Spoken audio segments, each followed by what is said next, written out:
Collage is inherently the sum of the materials that comprise the overall work. This is one of many untitled collages by Louise Nevelson. The collage is composed of torn and cut paper, overlapping in some areas, with small bits of still visible newsprint that have been partly spray painted over in the lower half of the work. The base of the work seems to be a mat board that was originally made with a textured dark brown surface layer. Born into a Jewish family in modern-day Kyiv, Ukraine, Nevelson and her family immigrated to the United States in 1905 to Rockland, Maine. She studied under Hans Hofmann and lived in New York City for most of her life. Nevelson is best known for her architectural sculptures made from wood. But over the span of about 30 years, she created numerous collages that were connected to her sculptural works and considered equal as art, though she rarely exhibited them while she was living. As Nevelson is often quoted, "I love to put things together. I've come to recognize that the way I think is collage." She valued recycling and reusing materials, such as found objects and leftover scraps from other works. Some items even came from her own household.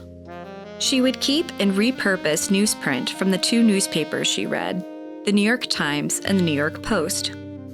They weren't used for the content of the text, especially given that they are covered by paint and positioned upside down.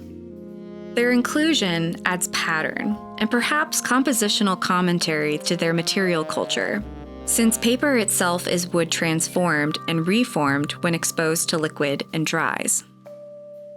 In comparison to her sculptures, Nevelson's collages were smaller, lighter, and composed of flatter materials, such as various kinds of paper, cardboard, and domestic items. Collages allowed her to experiment with different materials and work easily anywhere in her home. Although seemingly two-dimensional, the materials have different colors and textures, either by nature or transformation, creating depth and shadows.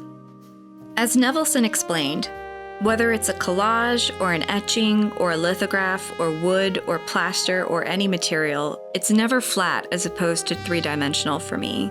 I work with the same consciousness in all media, a fourth dimension. The dark brown base layer of thicker mat board has a subtle bubbled texture on its surface. The overlapping layers of paper creates shadows, which mirrors the diffused manufactured shadow effect of the spray-painted newsprint. The sharp edges of cut paper are juxtaposed with the unruly and thin edges of the torn papers at the top. Physicality also plays a crucial role in her artistic creations. The physical act of tearing paper and leaving its final form to chance, or the act of cutting her materials into her desired shape, were handmade. She preferred line over form, saying, "Any line, straight or curved, is the same to me." Nevelson's works were primarily black in color. Most of her collages featured blacks, grays, browns, or maroons. The neutral backgrounds provided a contrast with the rest of the compositions. If she was drawn to the shape, color, or texture of a specific material, she would give it a minimalist pride of place by singling it out with space. In this collage, neutral shades of brown and tan peek through the dominant layer of monochromatic black, which emphasize the paler squares of newsprint. The use of negative space also creates depth. Some critics remark that these collages are perhaps a form of vulnerability, or part of Nevelson's lifelong search for meaning and awareness, as a sort of spiritual and philosophical exercise. She rarely created plans or sketches in preparation for her larger sculptures, so the numerous collages she made give us insight to her complex and innovative creative process.